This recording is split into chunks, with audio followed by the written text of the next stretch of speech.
Si cada año se empeña en cortar más madera que la que el bosque es capaz de reproducir, ¿cómo se quedará? Sin bosque. Esto es lo que estamos haciendo desde 1986. Y suerte todavía, y aquí entro con un tema muy directamente vinculado al máster, suerte todavía que en el mundo no todos consumimos por igual. Que hay unos que consumimos mucho y otros que consumen poco. El año pasado Naciones Unidas nos decía que en este planeta vivimos 7.000 millones de seres humanos, de los cuales, para hacer números muy sencillos, 1.000 pertenecemos al mundo desarrollado y los otros 6.000 están en el mundo en vías de desarrollo. ¿Qué decía un estudio que leí este verano? Que si los 6.000 millones de personas que están en el mundo en desarrollo quisieran consumir la misma madera, el mismo petróleo, los mismos minerales, la misma agua que estamos consumiendo los 1.000 millones de privilegiados que vivimos en el primer mundo, no llegaríamos evidentemente al 23 de septiembre, llegaríamos al 7 de abril de cada año. Dicho de otra manera, si todo el mundo quisiera vivir como vivimos nosotros, y de hecho tendrían desde el momento en que lo hacemos nosotros, necesitaríamos 4 planetas. Y como que 4 planetas no los tenemos, la única posibilidad es aquella frase fea que nadie estima pero que hay que tener en cuenta. Se llama decrecimiento. La única cosa que podemos hacer, y tenemos obligación moral de hacerlo, es decrecer. Si no, nunca los del tercer mundo podrán alcanzar nuestros niveles de consumo.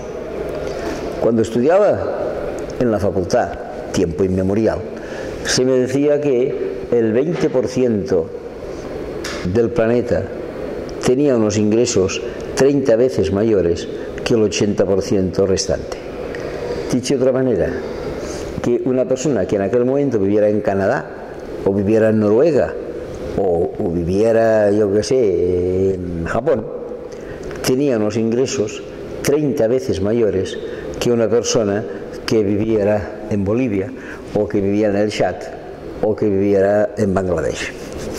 Si ahora miramos los datos de Naciones Unidas, veremos que el de Canadá ya no ingresa 30 veces más que el de Bolivia, ingresa 85 veces más que el de Bolivia. Y evidentemente el de Bolivia tiene derecho a ingresar más. Pero si el de Bolivia con más ingresos compra más, el planeta no da para tanto. Y por tanto, un leitmotiv que ha de ser permanente en cualquier curso de desarrollo se llama decrecimiento.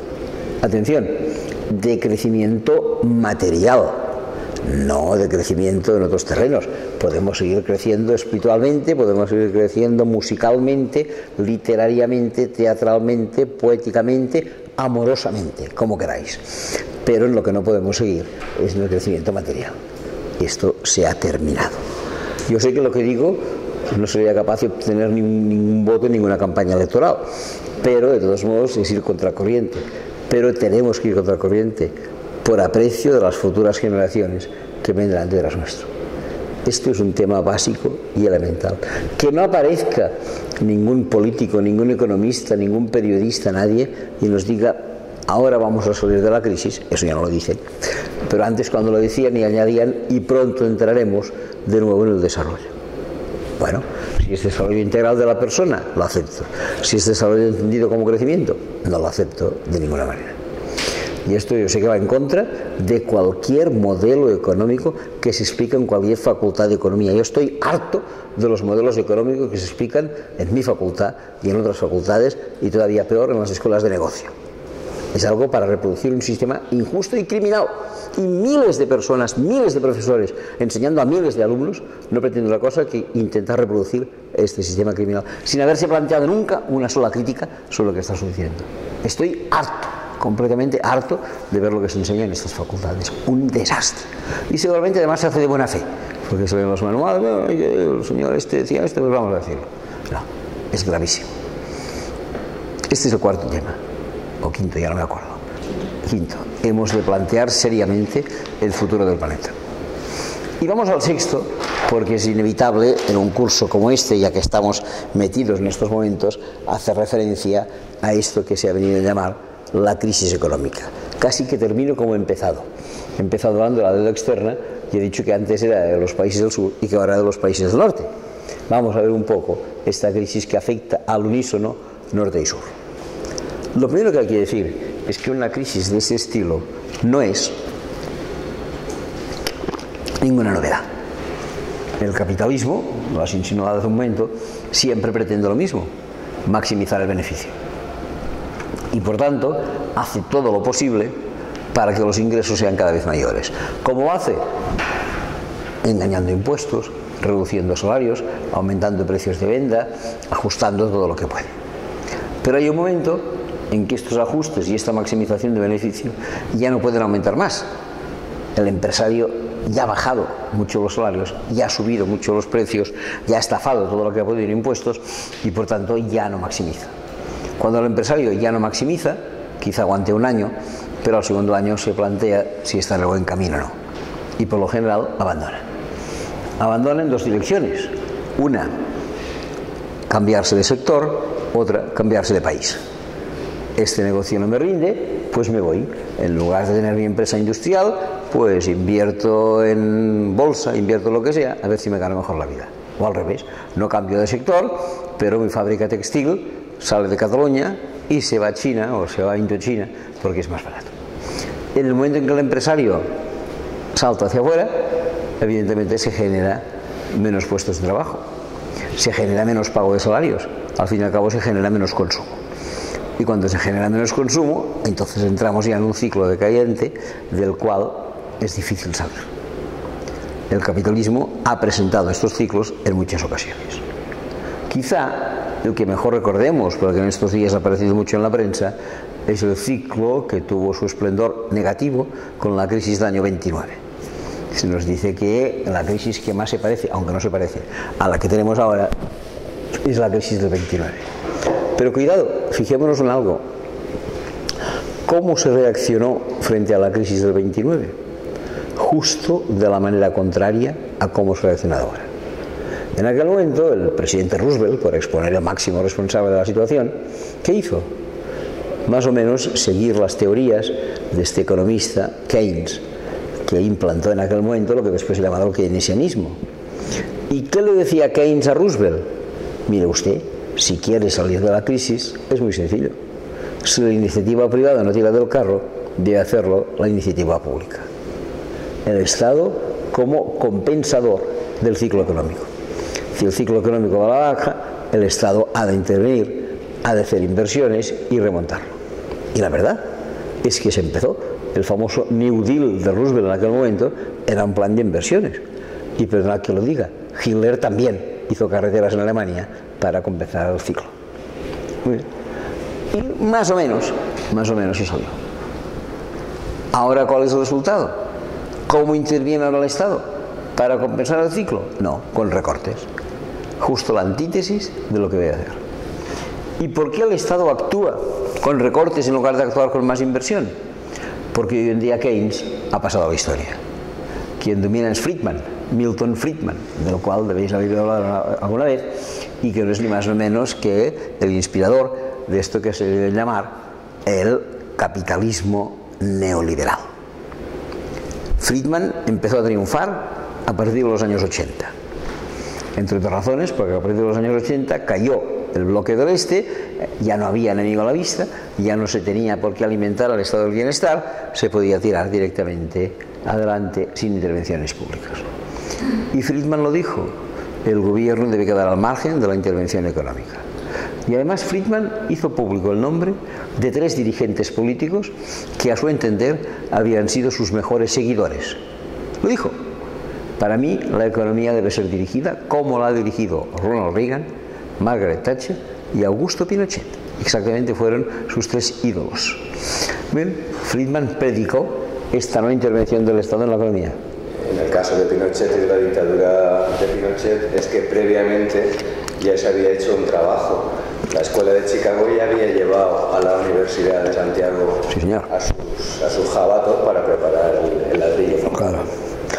La escuela de Chicago, lo has dicho muy bien. La escuela de Chicago, que era la inspirada por Friedman, que además desde Chicago creó los famosos Masters of Business Administration.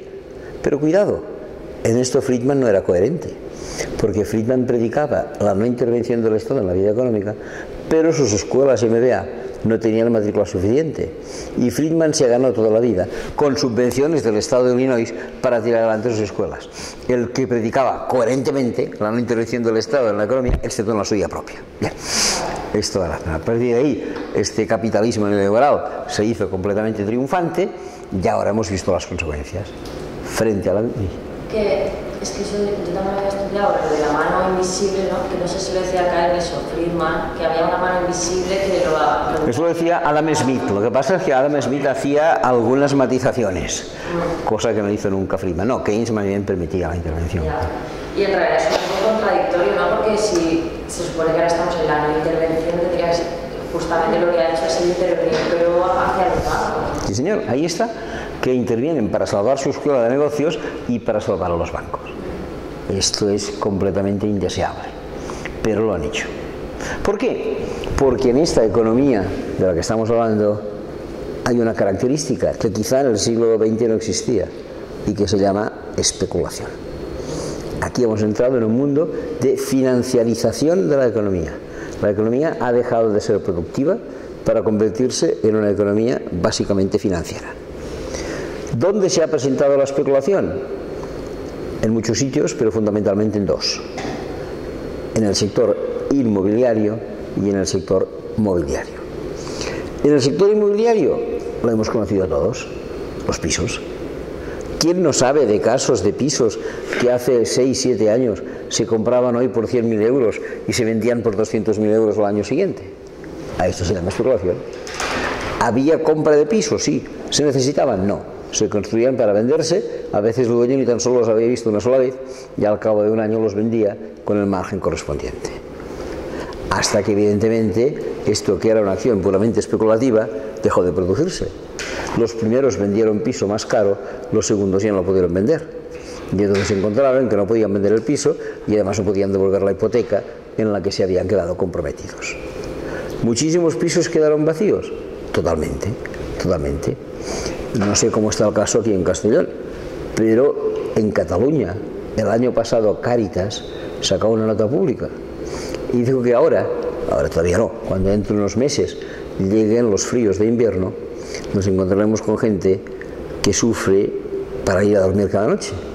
Les llamaremos sin techo. Pues bien, decía Cáritas que en Cataluña, por cada uno de los sin techo que buscan refugio en las noches de invierno y lo encuentran pues en el cajero automático, lo encuentran en el metro, lo encuentran en el asilo municipal, lo encuentran donde sea, hay 100 pisos vacíos a su disposición.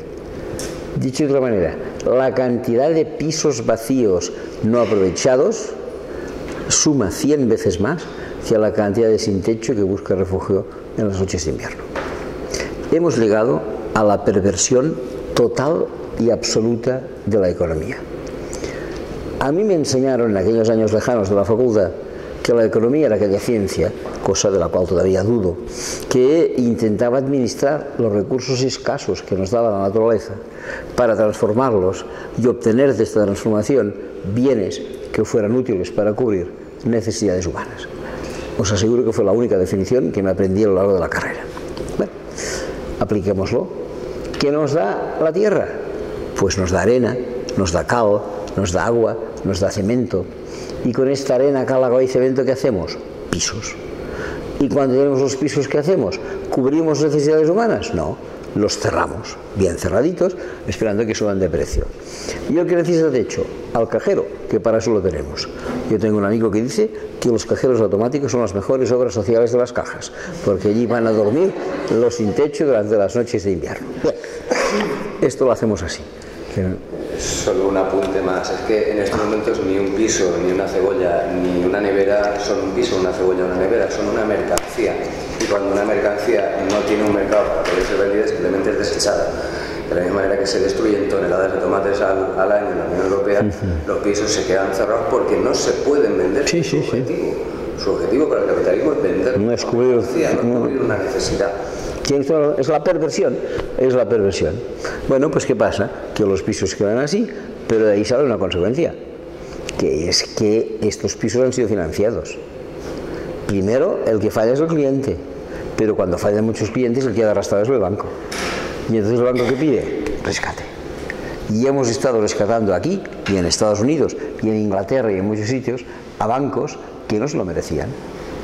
Porque el banco, al fin y al cabo, es una actividad comercial cualquiera.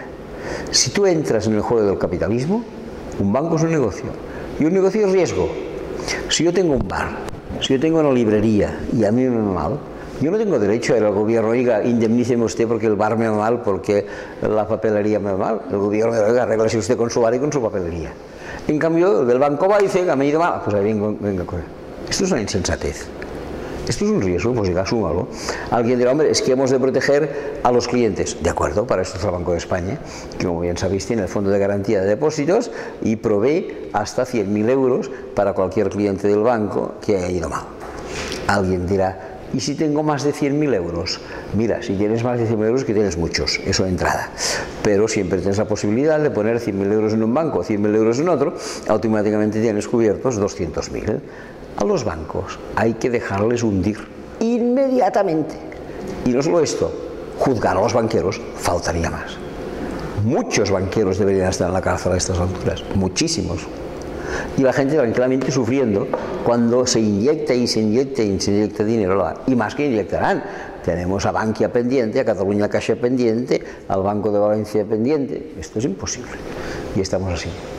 Porque los bancos se han arriesgado demasiado, cobrando, además, muchas de estas pérdidas las tenían cobradas con los tipos de interés abusivos que cobraban cuando daban las hipotecas. Y ahora todo el mundo acudirá a ello. El rescate bancario es un desastre. Y como dice muy bien mucha gente, esto no es una crisis, esto es una estafa, en todo el sentido de la palabra. Y a mí me sabe mal que la gente no se dé cuenta que esto es una estafa. Y no se da cuenta la gente que esto es una estafa. Os pongo un ejemplo. En el mes de agosto del año 2011 se produjo un verdadero abuso de la población, hecho por los dos partidos políticos mayoritarios. El que estaba en aquel momento en el poder, el PSOE, el que estaba en la oposición, el PP. ¿Qué hicieron en agosto del año pasado? Aprobaron una reforma constitucional. Llevábamos años pidiendo la reforma de la Constitución. Parecía que era un tabú imposible. Y de golpe y porrazo, con nocturnidad, alevosía y agostasía, lo que hicieron fue cambiar la Constitución. ¿Para qué? Dijeron, para establecer unos límites de déficit y deuda pública. No hacía falta. Si tú aceptabas estar en el euro, asumías inmediatamente los déficits en deuda pública, en déficit público y en deuda pública. ¿Por qué hicieron este cambio? Porque hay un articulillo escondido que dice que en tiempos de deuda la primera prioridad de cualquier pago del Estado son siempre los bancos y los acreedores financieros.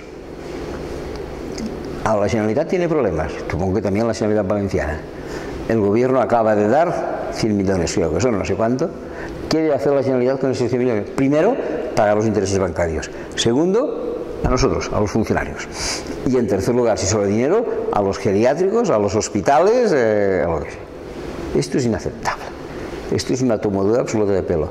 ¿Y quién la hizo? Los dos partidos mayoritarios, en agosto.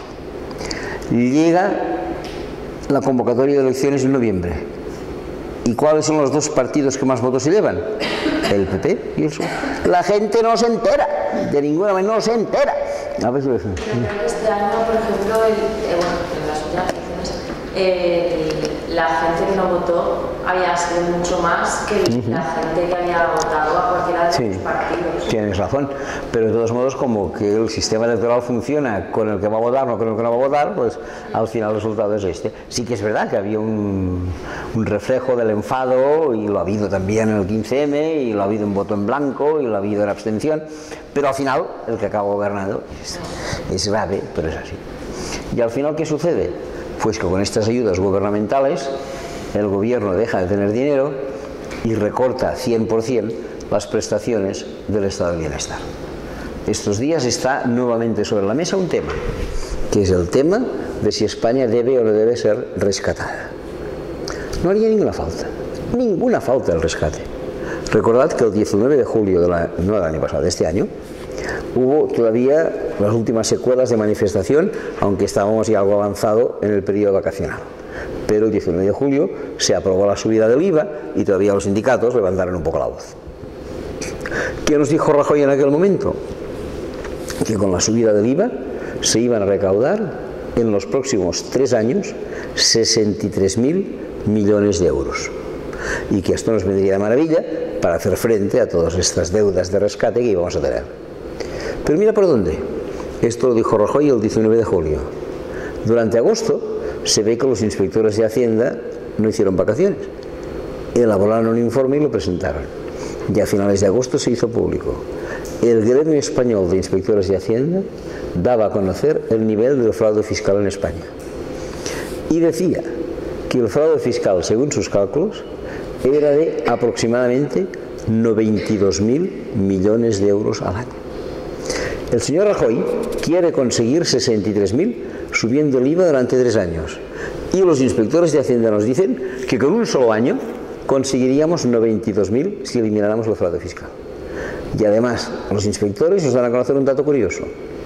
De estos 92.000 millones de fraude fiscal, el 28% nos corresponde a nosotros.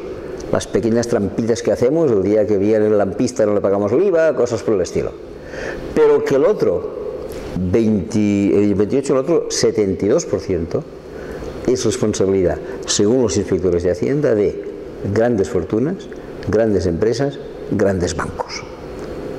Si persiguiéramos a las grandes fortunas, a las grandes empresas y a los grandes bancos, no haría falta ningún tipo de rescate.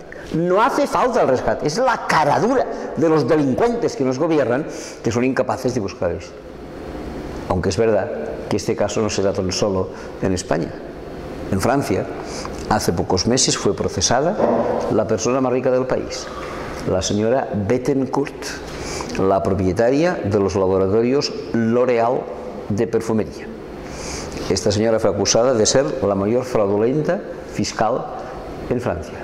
Pero cuidado, poco tiempo después se supo que esta señora fue la persona que más dinero regaló a un tal Nicolas Sarkozy para financiar su campaña electoral. La corrupción al máximo nivel, la máxima corrupta de Francia con el jefe del Estado.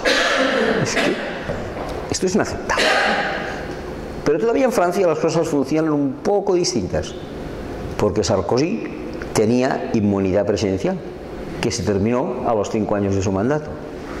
A las 9 de la mañana del día siguiente a la finalización de su inmunidad, la policía registraba la casa de Sarkozy y no me extrañará que quede procesado como quedó procesado su antecesor, Jacques Chirac. En España la jefatura del Estado no tiene caducidad y por tanto dudo que nada de esto se produzca en el futuro. Aunque hay datos sorprendentes. Hace un par de años, en noviembre del 2009, la reina Sofía cumplió 70 años. Como que se ve que a la señora le gusta la música, le ofrecieron un concierto de celebración. A la mañana siguiente, todos los periódicos nos ponían una fotografía de la reina y sus acompañantes en el momento de la salida del concierto. ¿Quién aparecía en esta fotografía? Como es de suponer, la reina. ¿Quién más aparecía? ¿Quiénes eran sus acompañantes? Bueno, a su lado aparecía su marido el rey, cosa sorprendente, pero aquel día fue. ¿Quién más aparecía? El príncipe, la princesa, las infantas. Y como que hace 3 años algún marido de las infantas también estaba en la fotografía. Pero en esta fotografía, además de los personajes que os acabo de mencionar, había una única persona que aparecía en medio de la familia real sin serlo. La única persona que estaba allí plantificada con toda la familia, y de verdad que era la única que yo no conocía de cara, porque los otros más o menos los tienes conocidos. Y me pregunté a mí mismo, ¿quién es esta persona infiltrada aquí en plena familia real? No conocía su nombre, miré el pie de página que me lo decía. Se trata de una señora llamada Paloma O'Shea, casada con un señor llamado Emilio Botín, primer banquero y primer evasor de impuestos del país. Ya vemos cómo van las cosas. En Francia, Bettencourt con Sarkozy. En España, la reina con la señora Botín. Y evidentemente de esta manera nunca recuperaremos. Que no se nos diga que el rescate es necesario, que no se diga que estemos en manos de caraduras y que la gente salga a la calle para protestar y hacer desobediencia civil frente a esto. No se puede continuar. Y en cambio estamos ayudando por doquier a los bancos. Ya he dicho, tenemos pendiente Bankia, tenemos pendiente Catalunya Caixa, pero hay uno que se ha terminado. Se llama Caja de Ahorros de Castilla-La Mancha. La Caja de Ahorros de Castilla-La Mancha fue la primera en caer en un agujero y por tanto la primera en ser rescatada. ¿Qué agujero hizo? Hombre, comparado con lo de Bankia, nada. hizo un agujero de 3.900 millones de euros. Lo de Bankia es de 32.000, 10 veces más. Pero en fin, en su momento ya fue significativo. ¿Por qué la Caja de Castilla-La Mancha cayó en este agujero? Lo ponían los periódicos. Porque sus administradores, en lugar de dar crédito a la gente, que ya daban también mucho crédito a ellos mismos y no lo devolvían. Y además con un segundo problema, que construyeron un aeropuerto en Ciudad Real en el que aterrizan tantos aviones como aquí en Castellón. ¿Y quiénes eran los responsables de esta Caja de Castilla-La Mancha que los habían llevado a esta situación? También lo ponía el periódico. El presidente y el vicepresidente de la empresa. ¿Quién era el presidente? Bueno, el presidente es un señor que se llama Juan Pedro Hernández Moltó. El nombre de Juan Pedro Hernández Moltó no nos dice nada, hasta que miramos por internet y descubrimos que este señor, hasta noviembre del pasado año, era senador del PSOE y miembro de todas las comisiones anticorrupción del partido. Y si miramos quién era el vicepresidente, nos damos cuenta que es un señor que se llama Ignacio López del Hierro, cuyo nombre tampoco nos dice nada, hasta que conocemos el nombre de su señora, que se llama Dolores de Cospedal, secretaria general del Partido Popular. Estamos en manos de delincuentes, digámoslo de una vez, estamos en manos de delincuentes. Y la gente tan tranquila, perdiéndolo todo. Sin embargo, en este tema, para ir terminando, dejando por lo menos una puertecita, ni que sea pequeña, abierta a la esperanza, os diré que en el terreno de la banca sí que, especialmente gente como vosotros que tratáis estos temas, podéis tener una pequeña lucecita. ¿Y cómo se llama esta lucecita? Banca ética. Supongo que este es un tema que vais a tratar en alguno de los capítulos, pero dejadme ya que me avance.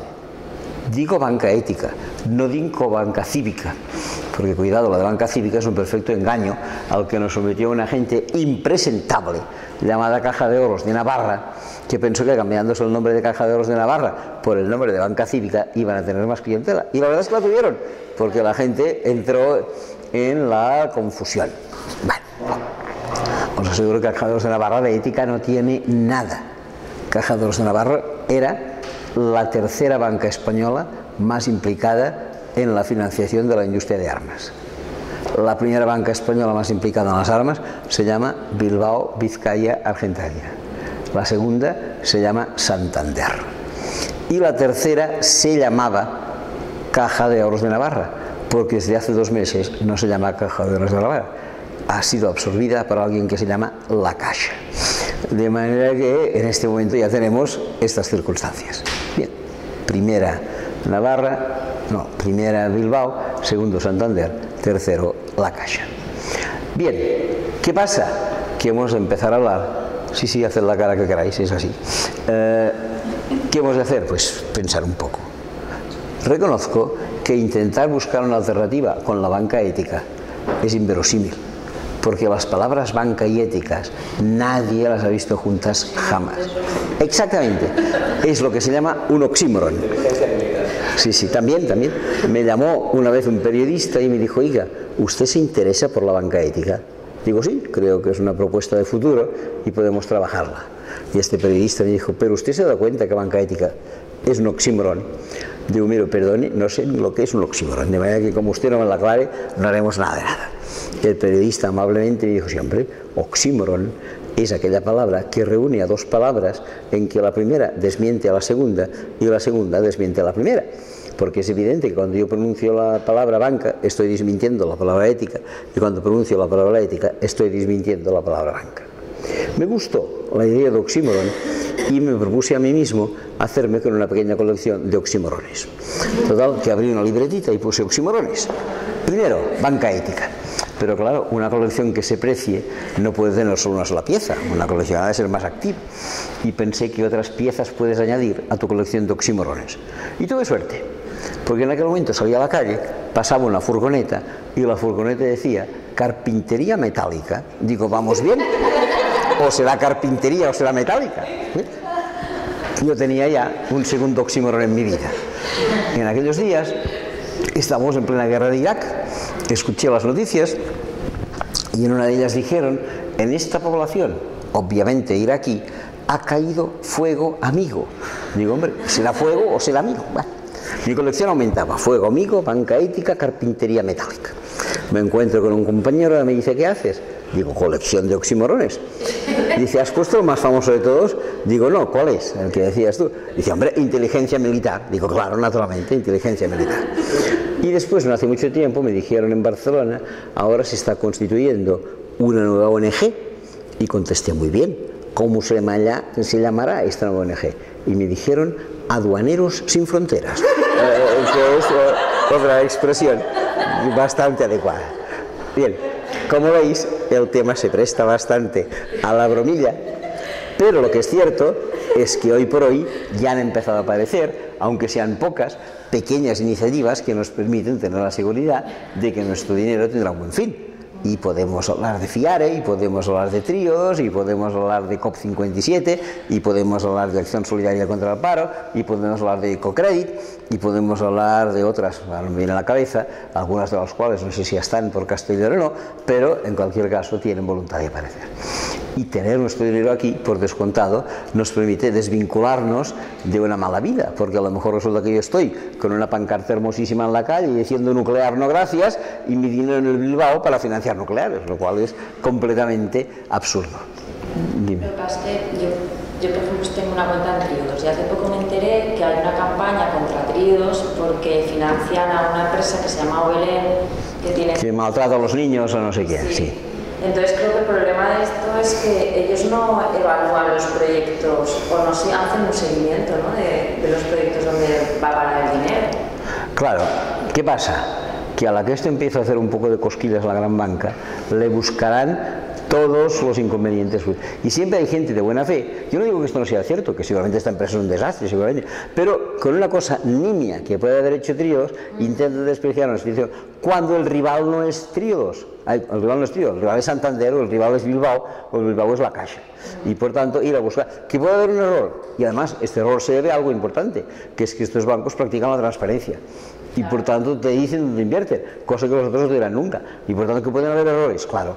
Pero intentar, y no, incluso tengo amigos de buena fe que han dicho que esto del Tríodos no puede ser. Digo, mira, el enemigo no es el Tríodos, el enemigo es el otro, a ver si vamos un poco con cuidado, porque si no es penoso. Y más penoso todavía, y perdonad si a alguien le genera mala conciencia, no es tanto tener la cuenta en el Bilbao o en la Caixa, es tener un fondo de pensiones. Porque en un fondo de pensiones yo lo voy a constituir cuando tenga, yo qué sé, 30 años y no voy a tocar de él hasta que tenga 65 porque no me dejan. Y durante 35 años mi fondo de pensiones lo único que me dirá, en el mejor de los casos, es lo que me ha rendido el año anterior y nada más. Nunca me dirá en dónde tengo yo el dinero.